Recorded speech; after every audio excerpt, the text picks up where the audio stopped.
Good day, everyone. I will be talking a bit about what are spirits. I will give as much details as I can. So, I would say that spirits are fiery beings. Now, when I say fiery beings, I do not mean that the different types of fire we know and see of the earth and outer space are possibly beings. No. The fire that is a spirit is a different kind of fire, and the further I go into this audio, I would explain this thoroughly through the Bible. So, firstly, because a spirit is a being, their existence varies in comparison to other existences. For example, water, trees, ground, clouds, lightning, wind, sun, moon, stars, and such as they are like, they are existences that differ in comparison to beings. Now, the first spirit we are going to make mention of is God. In one of my former audios entitled, What is God? I made mention briefly that God is a spirit from John chapter 4, verse 24, as expressed from Jesus Christ. And here we see in Hebrews chapter 12, verse 29, which identifies God as a consuming fire. This is the reason when God appeared to Moses and the rest of Israel in Exodus chapter 24, we see in verse 17 that the appearance of the glory or brightness of God was like a devouring fire. For God appeared to Israel within the express of who God is. That is to say, God was within the fire that Israel saw. And you can see this made mention also in Exodus chapter 13, verse 21. There also you will see God appeared within the cloud that Israel also saw. For even as smoke accompanies fire, so did the Lord appear in thick dark clouds and smoke, as you also see in Exodus chapter 19 from verses 16 to 18. Furthermore, let us consider angels. I have made mention a few times in former audios of angels, especially the angel named Gabriel who visited Mary the Jewess who bore Jesus Christ and John Baptist's father in Luke chapter 1. Now we see written in Hebrews chapter 1 verse 7 that God, who is Father, made mention there that he makes his angels spirits and his ministers a flame of fire. So, angels are also spirits, even as God is a spirit. If you consider my former audio, which is entitled, What is God? And as well as my other audio, which is entitled, What is God in Deeper Understanding? Then you would see that I gave biblical proof that God is, and this means God was never created. God is the creator. So, in as much as angels are also spirits, angels are also creation, and were created by God at some point. Now, considering what Hebrews chapter 1 verse 7 says, as well as Hebrews chapter 1 verses 13 to 14, we see that angels are ministering or serving spirits, and they are also flames of fire. So, this is what kind of spirits who are angels are. These things being said, the next thing I will make mention of is what do spirits do and don't do. So, to some extent, I guess we can explain a bit about that. So, I suppose the first thing I would make mention of is that spirits can be seen if they desire to be seen. Now, as you read in the Holy Bible, you will see that God remains invisible to many. However, God reveals himself to a set few. So, an example of that is when God appeared to Israel as a devouring fire. Now, in the way God appeared to Israel, God did not make himself appear to other nations in that manner. When you also consider Numbers chapter 22, you would notice that there was this man named Balaam. This man, he could not see an angel, although the angel was standing before him. Also, 2 Kings chapter 6 makes mention of horses and chariots of fire. Now there was this man of God who was able to see the horses and chariots of fire, but other people were not able to see the horses and chariots of fire. Now the beings of the horses and chariots of fire were spirits. Another thing I make mention of is that even if spirits do appear, they can also change the form of which they appear. For example, in Genesis chapter 18, God appears to a man named Abraham. Now God appeared to Abraham looking like a man. And you could read that whole chapter in your spare time. Let us consider also Genesis chapter 19, where you see that two angels appeared like men. Now, the city which the angels came into, no human being residing in that city knew that these angels were angels because they appeared like men. And that is why Hebrews chapter 14 verse 2 encourages us to entertain strangers, because some of us have entertained angels without we even know. And the reason for that is very simple, because their appearance was like an ordinary human being. So another thing I'd make mention of is, do spirits eat? Yes, of course, spirits eat. So if you recap to Genesis chapter 18 and 19, so remember in Genesis chapter 18, I told you that God appeared to a man named Abraham in the form of a man. God ate with Abraham. And when you consider Genesis chapter 19, in relation to the two angels which entered into that city, named Sodom, by the way, we'll see that the angels did eat with the man that they lodged with. Also, if you consider Psalms chapter 78 from verses 22 to 25, you will see it makes mention of a corn or grain from heaven named manna. So, just as certain grain is used to make bread, so was this manna bread of heaven. Now, this manna was given to human beings to eat, and these human beings were Israel. However, manna is angels' food. I suppose the next question would be, do spirits fly? And the answer to that is yes. We see that in Genesis chapter 1 that the Spirit of God was hovering or flying or levitating over the face of the waters or over the face of the deep. Also, in Luke chapter 3 verse 21 to 22, we see the Spirit of God descending as a body shaped like a dove on Jesus. Also, even when you read Ezekiel chapter 1, you would realize that there were these beings who were flying. They had wings to fly. These were angels. Now, since we are on the lines of the appearance of spirits, let me list to you the appearance of certain spirits so that you may have an idea of what they look like. A warning that I will skip certain details, so I urge you to go and read in full in each chapter reference I will provide. So firstly, let us consider the beings I made mention of in Ezekiel chapter 1. By considering Ezekiel chapter 10, we see that these kinds of spirits are called cherubims or cherubims, not really sure the pronunciation. Anyways, they are four joined beings. Each of them had four faces on one head. One face looks like a human being's face. One face looks like a lion's face on the right side. One face looks like an ox face on the left side. And one face looks like an eagle. There were four cherubims together, and each had four faces. Yes, they flew. They each had four wings that stretched upwards. Two of those wings joined to each other, and the other two wings covered their bodies.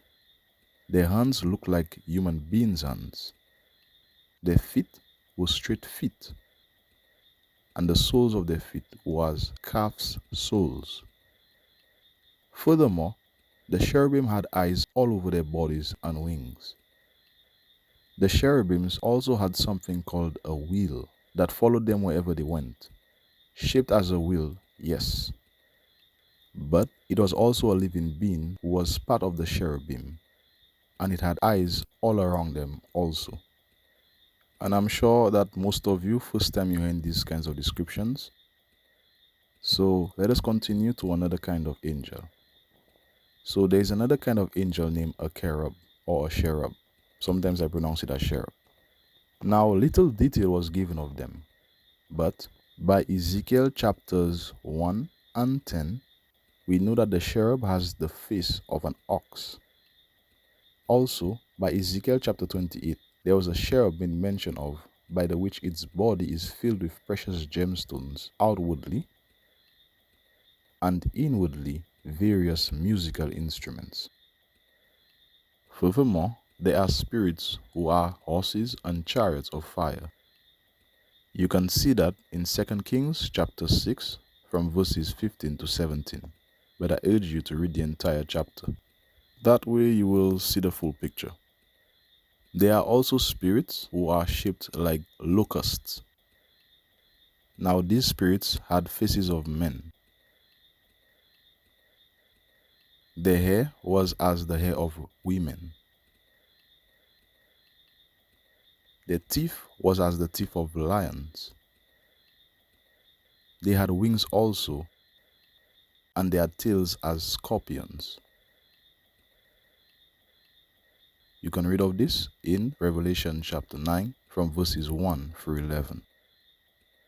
Furthermore, there are also a kind of spirits named seraphim, which you can read in Isaiah chapter 6. A seraphim has 6 wings. With 2 wings, he covers his face. With 2 wings, he covers his feet. And with 2 wings, he flies. Also, we see other kinds of spirits made mention of in Revelation chapter 4 from verses 6 to 8. There we see one spirit looks like a lion. Another spirit looks like a calf. One spirit had a face looking like a man. And one spirit looked like a flying eagle.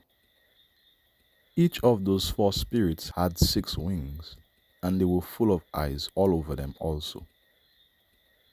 So, I'm sure that mentioning these appearances of spirits now lead me to this question.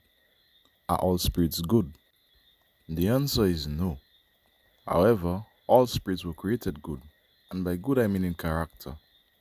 Because I'm sure as you reflect on the appearance of those angels I gave detail of before, you might see that the appearance of these beings might not be good to you. Someone out there might even say, by their disgust of the appearance of angels alone determines their character. But James chapter 1 clarifies all of this by saying that there is nothing bad or there is nothing evil that comes from God. Every good gift, every perfect gift is from God. God is not double-minded in character. God is not double-minded in the things that he creates. So when it comes to a change in character in spirits, we know where God stands. However, when it comes to angels, there are certain angels who desire that they do not want to remain with God anymore. Now, the book of Jude chapter 1 makes it clear that there were certain angels who did not desire to remain in their estate. So they did not want to live where they were anymore. They wanted to go about their own business. So it's quite clear. So by this we know a couple other things which angels decided to do that they were not supposed to be doing. And one of the examples of this can be seen from Matthew chapter 22, from verses 24, even on to 30, which in essence, some questions were asked to Jesus, and Jesus responded that angels in heaven, they do not have anything to do with marriage. So definitely we can consider certain things as it pertains to marriage. So in relation to marriage, when it comes to sexual activity and having children, no. Angels do not have any of these kinds of things. We have seen from Genesis chapter 1 and chapter 2 that marriage was designed for a man and a woman, male and female human being, to be husband and wife. However, if you find that an angel disregards what it was created to do, then of course it would partake in certain things that it was not created to do. So at one time, yes, there were certain angels who did procreate, they did reproduce, they did get into marriage. To explain this, we'll have to consider Job chapter 38. There we see God answering a man named Job from a whirlwind. And we see that the kind of questions that God asked this man is based on events that happened before the earth was created. Now in verse 7, we see that God asked Job a question in relation to these things. God asked, when the morning stars sang together and all the sons of God shouted for joy. Now the sons of God here and the morning stars here are mentioned in the same thing. Now we know from Genesis chapter 1 that there was no human being present on the earth, not until the earth was finished. We see clearly that God created human beings on the 6th day, and that was the last that God created. By the time mankind was created, most definitely the foundations of the earth were already laid. So in this chapter of Job, God was not talking about human beings. And this is why I made mention in a previous audio that we should be very mindful of the definitions of words, because the word Son of God is not in relation to Adam being a son of God. These sons of God who made mention there are also called morning stars. these are angels.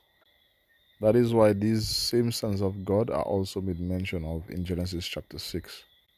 There we see that these angels who are made mention thereof as sons of God, these sons of God saw the daughters of men, that they were fair or they were beautiful to look upon, and they took them as wives, and they had sexual relation with them. That is why the scripture said, and they came in unto the daughters of men, in verse 4 of chapter 6 of Genesis.